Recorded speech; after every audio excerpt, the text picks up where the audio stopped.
ನಮಸ್ಕಾರ. ವನಜಾ ಮಲ್ನಾಡ್ ಬಂದಾಯಿತು, ಹೊಸ ಕತೆ ತಂದಾಯಿತು. ಬನ್ನಿ, ಇವತ್ತು ಬಯಸದೆ ನೀ ಬಂದೆ ಈ ಕತೆಯನ್ನು ಉಷಾ ನವರತ್ನರಾಮ್ ಅವರ ಆಧಾರಿತ ಕಾದಂಬರಿಯಾಗಿದ್ದು, ಇದನ್ನು ಕೇಳಿದ ಎಲ್ಲರಿಗೂ ತುಂಬ ಸಂತೋಷ ಆಗೋಂಥದ್ದು.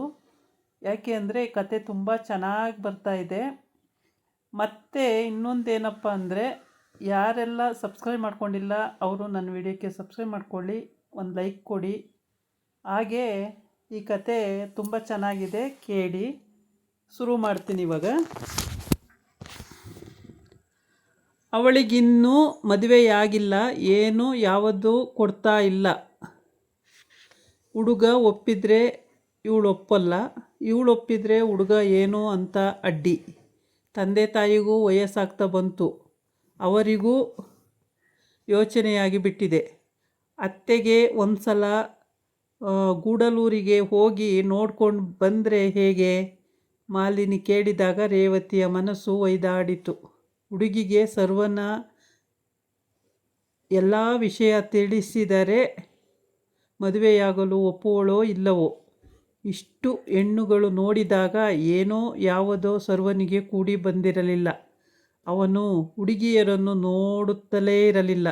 ಎಲ್ಲರಿಗೂ ಅವನ್ನ ಎಲ್ಲ ನಮಗೆ ಸುಳ್ಳಿನ ಮೇಲೆ ಸುಳ್ಳು ಜೋಡಿಸಿಯಾಯಿತು. ವನಜಮ್ಮನು ದೂರದ ಸಂಬಂಧದ ಹೆಣ್ಣೊಂದನ್ನು ನೋಡಿ ಒಪ್ಪಿ ಮಾತುಕತೆಯಾಡುವ ಹೊತ್ತಿಗೆ ಹುಡುಗಿಗೆ ಸರ್ವನ ವಿಷಯ ಏನೋ ತಿಳಿಯಿತು, ಗೊತ್ತಾಗಲಿಲ್ಲ.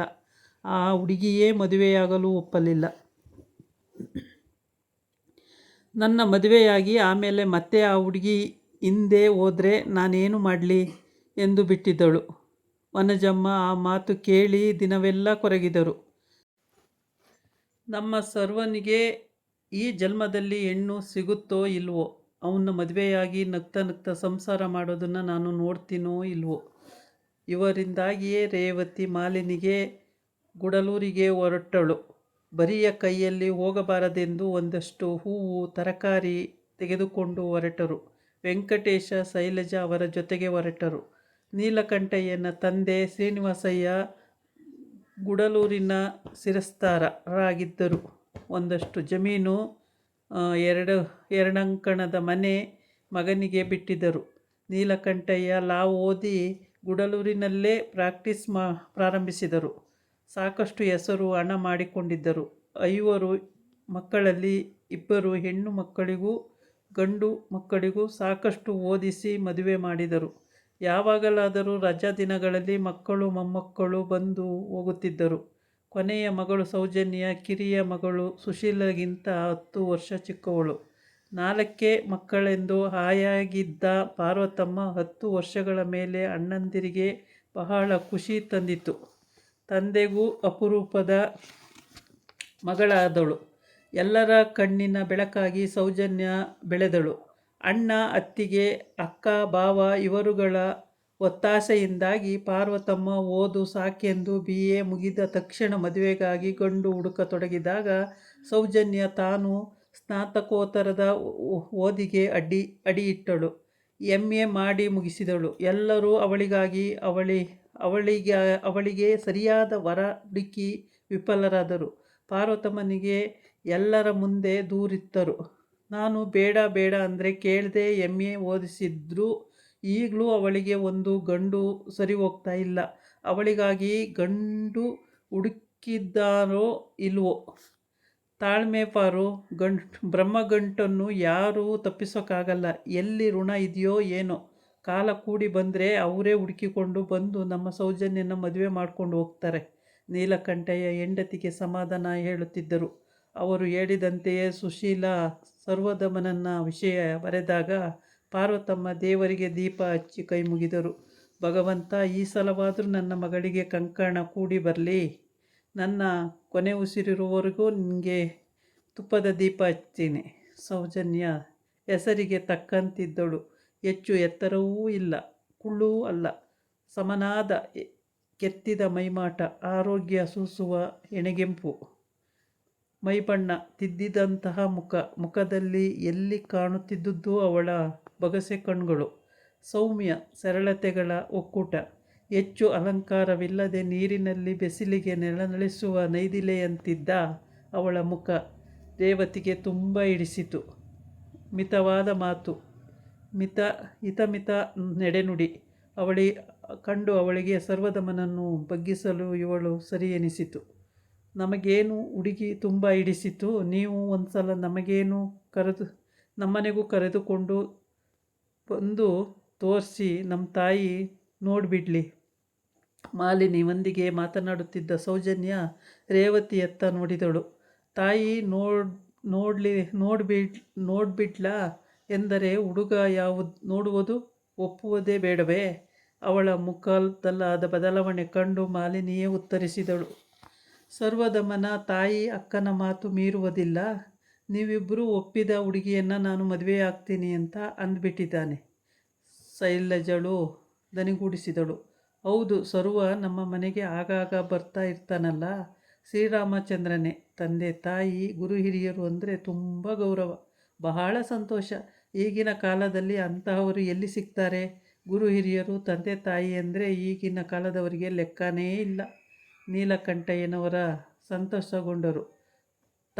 ನಾವು ಸೌಜನ್ಯ ಹುಡುಗನ ನೋಡಿದ ಆಗುತ್ತೆ, ಮಾತುಕತೆ ಮುಂದುವರಿಸೋಕ್ಕೂ ಆಗುತ್ತೆ.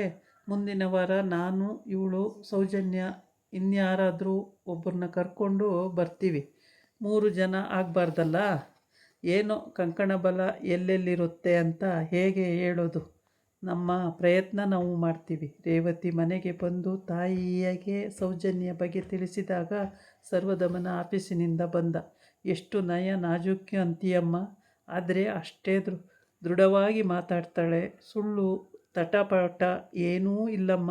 ಅವಳನ್ನು ನೋಡ್ತಿದ್ರೆ ತುಂಬ ಪ್ರಾಮಾಣಿಕಳು, ಬಿಚ್ಚು ಮನಸ್ಸಿನೋಳು ಅಂತ ಅನಿಸುತ್ತೆ. ಜಂಬ ವಯ್ಯಾರದ ಒಂಚೂರೂ ಇಲ್ಲ. ನೋಡೋಕ್ಕೂ ತುಂಬ ಲಕ್ಷಣವಾಗಿದ್ದಾಳೆ. ನಾವು ಹೋದ್ವಿ ಅಂತ ಏನೂ ಅತೀ ಅಲಂಕಾರ ಮಾಡಿಕೊಂಡು ಇರಲಿಲ್ಲ. ಕಾಟನ್ ಸೀರೆ ಉಟ್ಕೊಂಡಿದ್ಲು. ನನಗೇನು ತುಂಬ ಇಷ್ಟ ಆಯಿತು. ನಾನೇ ಅವಳಿಗೆ ಮುಡಿಗೆ ಮುಡಿಸಿದೆ. ನೋಡೋಕ್ಕೆ ಜನನೂ ಒಳ್ಳೆಯವರ ಹಾಗೆ ಕಾಣ್ತಾರೆ. ಹೇಗಿದ್ರೇನೆ ರೇವತಿ, ಇವನ್ನ ಒಪ್ಪಬೇಕಲ್ಲ. ಒಪ್ಸೋ ಭಾರ ನುಂಗ್ಬಿಡು. ತಾಯಿ ಮಗಳು ಮಾತು ಕೇಳುತ್ತಾ ಸರ್ವದಮನ ಬಟ್ಟೆ ಬದಲಿಸಿದ. ತನಗೆ ಮದುವೆಯ ಅವಶ್ಯಕತೆ ಇದೆಯೇ? ತನಗೆ ಹೆಣ್ಣು ಬೇಕೇ? ಇವರಿಗೆಲ್ಲೋ ಹುಚ್ಚು. ಯಾವ ಹೆಣ್ಣು ತನ್ನ ನಿಲುವನ್ನು ಬದಲಾಯಿಸಲಾರಳು. ಜಮುನಳ ಸ್ಥಾನವನ್ನು ಯಾರೂ ಆವರಿಸಿಕೊಳ್ಳಲಾರಳು. ಮಾತಿನಂತೆ ನೀಲಕಂಠಯ್ಯ, ಪಾರ್ವತಮ್ಮ, ಸೌಜನ್ಯ ಪಕ್ಕದ ಮನೆಯ ನಿರಂಜಮ್ಮ ಗುರುವಾರ ಬಂದಿಳಿದರು. ರೇವತಿ ಅವರನ್ನು ಸ್ವಾಗತಿಸಿದಳು. ವನಜಮ್ಮ ಬಾಗಿಲ ಹಿಂದಿನಿಂದಲೇ ನೋಡಿದರು. ಗಿಳಿ ಹಸಿರು ಬಣ್ಣದ ಸಿಲ್ಕಿನ ಸೀರೆ ಉಟ್ಟು, ನೀಡು ಜಡೆ ಭುಜದ ಮೇಲಿದ್ದ ಮುಂದಕ್ಕೆ ಇಳಿಬಿಟ್ಟು, ಮುಡಿಯಲ್ಲಿ ಕನಕಾಂಬರದ ದಂಡೆ ಮುಡಿದು ನೀಲಕಂಠಯ್ಯನವರ ಪಕ್ಕದಲ್ಲಿ ನಿಂತಿದ್ದ ಸೌಜನ್ಯಳನ್ನು ಕಣ್ತುಂಬ ನೋಡಿದರು. ಹುಡುಗಿ ಎಷ್ಟು ಲಕ್ಷಣವಾಗಿದ್ದಾಳೆ. ಕೊರಳಲ್ಲಿ ಒಂದೆಳೆ ಸರ, ಕೈಯಲ್ಲಿ ಒಂದೊಂದೇ ಚಿನ್ನದ ಬಳೆ, ಕಿವಿಯಲ್ಲಿ ಅಗಲವಾದ ಚಿತ್ತಾರದ ಓಲೆ, ಮೂಗಿನಲ್ಲಿ ನತ್ತು, ಚಿನ್ನದ ನತ್ತು. ಅವಳ ಮೈಮೇಲೆ ಚಿನ್ನ ಎಷ್ಟು ಎತ್ತಿ ಕಾಣುತ್ತದೆ. ನಮ್ಮ ಅಜ್ಜಿ ಹೇಳುತ್ತಿರಲಿಲ್ಲವೇ, ಚಿನ್ನ ಮೈಮೇಲೆ ಎತ್ತಿ ಕಾಣುವ ಹಾಗೆ ಸೇರಿದ ಮನೆ ಉದ್ಧಾರ ಮಾಡ್ತಾಳೆ ಎಂದು. ಬನ್ನಿ ಬನ್ನಿ, ರೇವತಿ ಒಳಗೆ ಕರೆದರು. ಮಾಲಿನಿಯೂ ಬಂದಿದ್ದಳು. ವನಜಮ್ಮ ಕೈ ಮುಗಿದರು. ಬನ್ನಿ ಕೂತ್ಕೊಳ್ಳಿ, ಇವರೇ ನಮ್ಮ ತಾಯಿ. ರೇವತಿ ಪರಿಚಯಿಸಿದಳು. ಪಾರ್ವತಮ್ಮ ಸಮಾಧಾನದ ಉಸಿರಿಟ್ಟರು. ಬಹಳ ಒಳ್ಳೆಯ ಹೆಂಗಸಿದ್ದ ಹಾಗಿದ್ದಾರೆ. ಸೌಜನ್ಯನಿಗೆ ಅತ್ತೆಗಿಂತ ತಾಯಿಯಂತಿರುತ್ತಾರೆ. ನೀಲಕಂಠಯ್ಯ ಮನೆ ಸುತ್ತ ಕಣ್ಣಾಡಿಸಿದರು. ಒಳ್ಳೆಯ ಸ್ಥಿತಿವಂತರು, ಮನೆ ಚೆನ್ನಾಗಿ ಇಟ್ಟುಕೊಂಡಿದ್ದಾರೆ. ಅಷ್ಟು ಹೊತ್ತಿಗೆ ಶೈಲಜಾ, ವೆಂಕಟೇಶ ಇಬ್ಬರು ಬಂದಿಳಿದರು. ಬಂದವರಿಗೆ ಕಾಫಿ ತಿಂಡಿ ಕೊಟ್ಟು ಉಪಚರಿಸಿದರು. ನೀಲಕಂಠಯ್ಯನವರು ಬಹಳ ಕಷ್ಟಪಟ್ಟು ಕೇಳಿದರು, ಎಲ್ಲಿ ಹುಡುಗ? ಶೈಲಜಾ ಕೆಮ್ಮಿ ಗಂಟಲು ಸರಿ ಮಾಡಿಕೊಂಡಳು. ಆಫೀಸ್ನಲ್ಲಿ ತುಂಬ ಕೆಲಸ ಇತ್ತು ಅಂತ ಇದ್ರು ರೀ, ಕರ್ಕೊಂಡು ಬನ್ನಿರಿ. ವೆಂಕಟೇಶ ಪರಿಸ್ಥಿತಿಯ ಅರ್ಥ ಮಾಡಿಕೊಂಡು ಸ್ಕೂಟರ್ ಹತ್ತಿ ಸರ್ವನನ್ನು ಬಲವಂತ ಮಾಡಿ ಕರೆತರುವಲ್ಲಿ ಸಾಕಾಗಿ ಹೋಯಿತು. ವನಜಮ್ಮ ಒಳಗೆ ತಳಮಳಿಸುತ್ತಿದ್ದರು. ಇವನು ಆಫೀಸ್ನಿಂದ ಇದಾಗಿತ್ತು ಇವತ್ತಿನ ವಿಡಿಯೋ. ನಾಳೆ ಇನ್ನೊಂದು ವಿಡಿಯೋ ಜೊತೆ ಬರ್ತೀನಿ. ನಮಸ್ಕಾರ.